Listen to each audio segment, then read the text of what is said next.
Hello दोस्तों, आप सबका स्वागत है एक बार फिर से हमारे यूट्यूब चैनल में। अगर दोस्तों आप एक गवर्नमेंट जॉब की तैयारी करते हैं तो हमारे चैनल को सब्सक्राइब कर लीजिए, क्योंकि कॉम्पिटिटिव एग्जाम में आने वाले मैथ की मैं आपको तैयारी करवाता हूं। और हमारा रेशियो एंड प्रोपोर्शन का जो टॉपिक है वो बचा हुआ है, उसकी कुछ एक या दो वीडियो और बनेंगी। तो चलिए शुरुआत करते हैं एक बहुत ही अच्छे सवाल की। तो सवाल आप देख रहे होंगे दोस्तों स्क्रीन के ऊपर। ए, बी तथा सी किसी व्यापार में साझेदार हैं। एक वर्ष बाद ए तथा बी को उसी अनुपात में लाभ प्राप्त होता है जिस अनुपात में बी तथा सी को होता है। यदि ए को कुल 8100 रुपये का लाभ प्राप्त हुआ तो सी को 10,000 रुपये का लाभ प्राप्त हुआ, तो बी का हिस्सा बताइए। ठीक है, रेशियो दिया गया है दोस्तों, और ऐसा सवाल हम पहले भी कर चुके हैं। इसमें हमें स्पोज करना पड़ेगा। तो चलिए, ए, बी और सी तीन कैंडिडेट हैं, तो हम शुरू करते हैं सवाल को। ए, बी और सी, और कहता है दोस्तों एक वर्ष पश्चात ए तथा बी को उसी अनुपात में लाभ प्राप्त होता है जिस अनुपात में बी तथा सी को। तो सपोज करो दोस्तों, ए और बी को, ए को प्राप्त, ए का हिस्सा है एक्स और बी का है वाई। तो एक्स रेशियो वाई में धन प्राप्त होता है ए और बी को, और इसी रेशियो में बी और सी को होता है। तो बी और सी के नीचे भी एक्स और वाई लिखेंगे हम। उम्मीद करता हूँ इस स्टेप को आप समझ गए होंगे। तो दोस्तों ऐसे सवाल मैंने पहले भी करवाए हैं। मैंने आपको बताया था कि सी के नीचे जहाँ खाली स्थान है वहाँ वही अक्षर लिखना है जो इसके जस्ट लेफ्ट में है। तो यहाँ पर वाई लिखेंगे, और यहाँ पर जो राइट में है वो लिख रहे हैं, यहाँ पर एक्स लिखेंगे। ठीक है, और यहाँ पर हम करते हैं मल्टीप्लाई। तो एक्स के एक्स से करेंगे तो एक्स स्क्वायर, एक्स वाई और वाई स्क्वायर।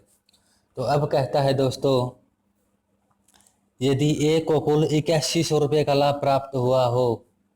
ए की वैल्यू दी गई है 8100, और यहाँ पर हमारी कितनी आई, ए की एक्स स्क्वायर, यानी कि हमारी एक्स स्क्वायर की वैल्यू आई है 8100। तो एक्स की वैल्यू हम निकालेंगे तो अंडर रूट 8100 हो जाएगा ये। तो एक्स की वैल्यू आएगी हमारी कितनी, 90, क्योंकि 90 और 90 गुणा करेंगे तो 8100 बनता है, अंडर रूट 8100 होता है हमारा 90।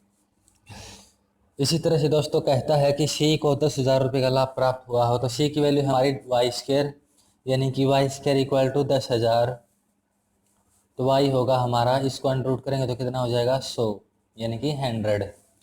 तो एक्स की वैल्यू आई है 90, वाई की आई है 100। और पूछता है दोस्तों बी का हिस्सा। तो बी का हिस्सा हमारा कितना है, एक्स वाई। तो एक्स वाई की वैल्यू हमें निकालनी है। तो एक्स की है 90 और वाई की है 100। हमारा आंसर होगा दोस्तों 9,000 रुपये। ये हमारा बी बी का हिस्सा होगा।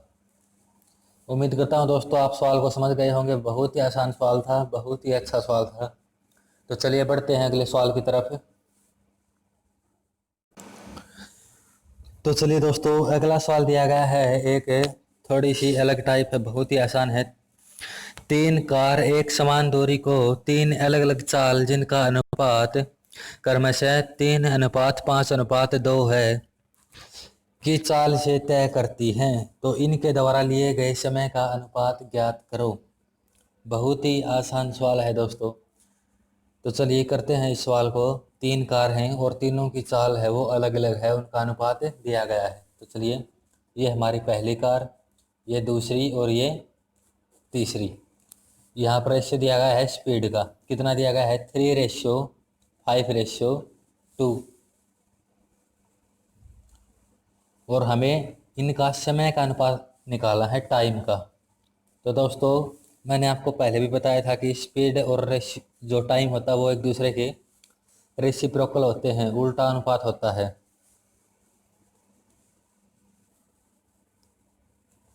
तो यहाँ पर हम कैसे करेंगे, जैसे एक ये स्पीड का रेशियो है 3, एक स्पीड है मान लो 3, तो समय कितना लेगा। अगर ए का निकालना है तो दोस्तों इन दोनों को मल्टीप्लाई करेंगे, 5 दूनी 10। बी के लिए जिसका निकालना है उसको छोड़ देंगे और बाकी की मल्टीप्लाई, 3 दूनी 6। और तीसरे के लिए 5 तिया 15। ये हमारा रेशियो होगा टाइम का। ठीक है, ये होता है रेसिप्रोकल। स्पीड का रेशियो दिया गया था 3:5:2। हमें टाइम का निकालना था, 3 के लिए तो 3 को छोड़ देंगे, 5 दूनी 10। और दूसरी का निकालेंगे तो 5 को छोड़ देंगे, 3 दूनी 6। और तीसरे का निकालेंगे तो 2 को छोड़ देंगे, 5 तिया 15। ये हमारा आंसर हो जाएगा। और दोस्तों ये एक शॉर्ट ट्रिक भी है, आप इसको इस तरीके से सवाल को कर सकते हैं बहुत ही आसानी से और बहुत ही कम टाइम में। तो चलिए दोस्तों एक और सवाल हम करते हैं। 3 व्यक्ति ए, बी और सी की कार्य क्षमता का अनुपात क्रमशः 5:4:3 है। इनके द्वारा लिए गए समय का अनुपात ज्ञात करो। सेम वही सवाल है दोस्तों, पिछले सवाल में स्पीड दी गई थी कारों की थी, तो वह भी कैपेसिटी क्षमता ही थी उनकी, और अब की बार भी क्षमता की है, क्षमता दी गई है कार्य शक्ति। 3 व्यक्ति हैं ए, बी और सी। ए, बी और सी, पहले की कितनी है 5, 4 और 3। इफिशियंसी बोलते हैं इसको, एफिशिएंसी यानी कि कार्य क्षमता। और टाइम का रेशियो पूछा तो दोस्तों टाइम का रेशियो होता है उल्टा। अगर दोस्तों 2 होते, ए और बी 2 कैंडिडेट होते, तो यहाँ पर लिख देते हैं हम 4, यहाँ पर 5, डायरेक्ट उल्टा। अब उल्टा कैसे करेंगे दोस्तों, ए की एफिशिएंसी के लिए इन दोनों की गुणा, ए को छोड़ देंगे 4 तिया 12। बी की एफिशिएंसी के लिए बी को छोड़ देंगे, इन दोनों की गुणा 5 तिया 15। और सी के लिए सी को छोड़ देंगे, इन दोनों की गुणा 5 चौके 20। अगर दोस्तों अब ये कैंसिल आउट होते हैं तो आप कैंसिल कर दीजिए, नहीं तो यही हमारा क्या होगा आंसर। 12, 15 और 20 ये हमारा क्या होगा, समय का अनुपात होगा, रेसिप्रोकल ऑफ इफिशिएंसी। तो दोस्तों उम्मीद करता हूँ ये सवाल आप समझ गए होंगे, सेम पिछले जैसे सवाल था। तो चलिए बढ़ते हैं अगले सवाल की तरफ। तो दोस्तों एक बहुत ही अच्छा सवाल हम करते हैं। दिया गया है 2 थैले हैं, x तथा y में गेंदों का अनुपात 2:3 है। यदि y थैले से 5 गेंदें निकालकर x थैले में डाल दी जाएं तो दोनों थैलों में गेंद बराबर हो जाती हैं। प्रत्येक थैले में अब कितनी गेंद हैं? और आपसे पूछ सकता है कि पहले थैलों में कितनी कितनी गेंदें थी। तो दोस्तों x और y 2 थैले दिए गए हैं, तो चलिए शुरुआत करते हैं x और y, और उनका अनुपात दिया गया है दोस्तों 2:3। तो दोस्तों अनुपात के साथ हम x नहीं लगा सकते, क्योंकि x ऊपर पहले ही क्वेश्चन में दिया गया है। तो हम मान लेते हैं यहाँ पर a है और यहाँ पर भी a है। यहाँ पर 2 a गेंदें x थैले में है और 3 a y थैले में है। और कहता है कि यदि y थैले से 5 गेंदें निकालकर x थैले में डाल दी जाएं, y थैले से 5 गेंदें निकालकर, तो y में कितने हैं 3 a, तो 3 a में से 5 गेंदें निकाल दी और x थैले में डाल दी, यानी कि 2a + 5, ये 5 इसमें डाल दी, तो गेंदें बराबर हो जाती है, यानी कि ये दोनों अब क्या हो गई बराबर। तो हम बराबर का निशान लगा देना है बीच में दोनों के। तो प्रत्येक थैले में कितनी गेंदें हैं, अब पूछ रहा कि प्रत्येक थैले में कितनी गेंदें हैं। तो दोस्तों a की वैल्यू हम फाइंड आउट करेंगे, तो ये a साइड आएगा 3a - 2a = 5 + 5, क्योंकि ये साइड अगर प्लस का हो जाएगा तो ये बचेगा दोस्तों हमारा कितना, a बचेगा = 5 और 5 10, a यूनिट की वैल्यू है कितनी 10। तो दोस्तों अगर पूछे कि पहले थैलों में कितनी कितनी गेंदें थी, तो a की वैल्यू यहाँ पर पुट करेंगे, तो x में कितनी थी दोस्तों 10 दूनी 20 और y में कितनी थी 30। ये अगर पूछे कि पहले कितनी गेंदें थी थैलों में, तो अब पूछता है दोस्तों हमारा क्वेश्चन में कि प्रत्येक थैले में अब कितनी गेंद हैं, अब कितनी गेंद हैं। तो अब का पूछा है, तो अब के लिए हमें यहाँ पर पुट करना पड़ेगा a का मान। तो यहाँ पर पुट करेंगे तो 10, तो कितना बचेगा 3 × 10 और -5 = 2 × 10 + 5। तो 10 तिया 30 - 5 = 10 दूनी 20 + 5, ये बचेगा 25 = 25। आप देख सकते हैं कि हमारा आंसर कितना आया, बराबर आया। तो अब थैले में बराबर गेंदें हैं तो कितनी हैं 25, हमारा आंसर कितना होगा 25। यहाँ अगर आप ऐसा नहीं करते हैं तो आपको पता है दोस्तों 5 गेंदें x थैले में डाली गई हैं, तो y से 5 इसमें डालेंगे तो कितना होगा 25, और यहाँ पर भी कितने बचेंगी 25। उम्मीद करता हूँ आप सवाल को समझ गए होंगे, बहुत ही आसान सवाल था और इम्पोर्टेंट सवाल भी था। तो चलिए एक और सवाल हम करते हैं। तो चलिए दोस्तों एक बहुत ही इम्पोर्टेंट सवाल जो कि एसएससी सीजीएल सीएचएसएल में आता रहता है। दिया गया है किसी विद्यालय में कुल 660 विद्यार्थी हैं, लड़के तथा लड़कियों की संख्या का अनुपात 13:9 है।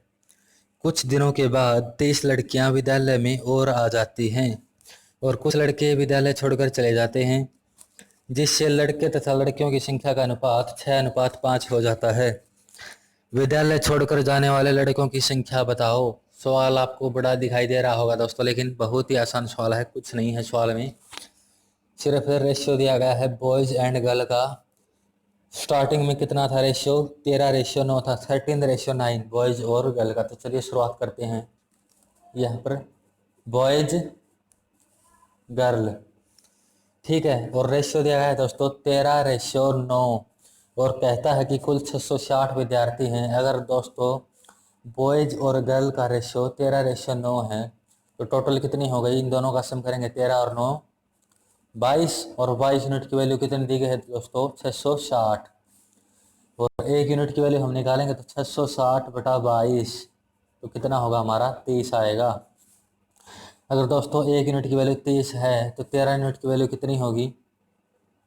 इसको 30 से मल्टीप्लाई करेंगे दोस्तों, ये होगा 13 तिये 39, 390 तो लड़के हैं, और इसको भी 30 से गुणा करेंगे तो 270 लड़कियां हैं। ये हमारा टोटल लड़के कितने हैं और लड़कियां कितनी हैं वो आंकड़ा आ गया है। 390 तो लड़के हैं और 270 लड़कियां हैं। इन दोनों को जोड़ेंगे तो हमारा 660 बनता है। तो हमने पता लगा लिया कि लड़के कितने हैं और लड़कियां कितनी हैं। तो अगली लाइन पढ़ो, अब क्या कहता है? कुछ दिनों के बाद 30 लड़कियां विद्यालय में और आ जाती हैं, यानी कि लड़के नहीं आए, सिर्फ लड़कियां आई। कितनी आई दोस्तों? 30 इसमें ऐड करेंगे तो कितना होगा? 300 लड़कियां हो गई टोटल। लड़कियां हो गई हमारी कितनी? 300। 300 लड़कियां हो गई और अनुपात कितना हो जाता है? 6:5 हो जाता है। और कुछ लड़के विद्यालय छोड़कर चले जाते हैं, ये भी कहता है कि कुछ लड़के विद्यालय छोड़कर चले जाते हैं, और जिससे लड़के और लड़कियों का अनुपात 6:5 हो जाता है। अनुपात कितना हो जाता है दोस्तों? 6:5। लड़कियां तो 5 के अनुपात में रह जाती हैं और लड़के 6 के अनुपात में। तो दोस्तों लड़कियों का अनुपात 5 है और लड़कियां हमारी हैं टोटल 300। तो यहाँ पर कितने से गुणा हुई? 60 से ना, तभी तो 300 बना, क्योंकि 5 को 60 से गुणा करेंगे तभी 300 बना। तो दोस्तों इसको भी 60 से गुणा करना पड़ेगा, रेशियो में तो बराबर होता है। 60 से गुणा करेंगे तो यहाँ पर बनता है हमारा कितना? 6 6 36 360। पहले लड़के 390 थे, अब 360 थे। कितने कम है दोस्तों? 23। और यही पूछा गया था कि कितने लड़के स्कूल छोड़कर गए, तो हमारा आंसर होगा कि 30 लड़के जो थे लेफ्ट द स्कूल, विद्यालय को छोड़कर चले गए। तो चलिए फिर से करवा देता हूँ इस सवाल को। कहता है दोस्तों एक विद्यालय में कुल 660 विद्यार्थी हैं और बॉयज़ और गर्ल का रेशियो है 13:9। तो दोस्तों दोनों को जोड़ेंगे तो 22 यूनिट की वैल्यू हमारी है 660, एक यूनिट की वैल्यू हम निकालेंगे तो हमारी आएगी 30। तो इसको 30 से गुणा करेंगे तो 390 तो लड़के हो गए और 270 लड़कियां। और कहता है कि कुछ दिनों बाद 30 लड़कियां और आ जाती हैं, तो 30 लड़कियां और आएंगे तो 300 तो लड़कियां हो गई, और कुछ लड़के विद्यालय को छोड़ देते हैं, लेकिन हमें नहीं पता कि कितने लड़के छोड़ते हैं। तो रेशियो दिया गया है, उसके बाद 6:5 हो जाता है हमारा। अगर दोस्तों लड़कियों का रेशियो 5 है और 300 लड़कियां हैं तो इससे कितने से मल्टीप्लाई करनी पड़ेगी? 60 से गुणा करेंगे तभी हमारा 300 बनेगा। तो इस साइड भी 60 से करेंगे तो हमारा होगा 360। पहले लड़के थे 390, अब बचे हैं 360। तो कितने लड़के विद्यालय छोड़कर गए दोस्तों? 23 लड़के। तो हमारा आंसर कितना होगा? 23। तो दोस्तों उम्मीद करता हूँ आप सवाल को समझ गए होंगे बहुत ही अच्छे तरीके से। अगर दोस्तों वीडियो आपको पसंद आई, अगर सवाल को आप समझ गए तो वीडियो को लाइक करें और शेयर ज़रूर करें और चैनल को सब्सक्राइब भी करें।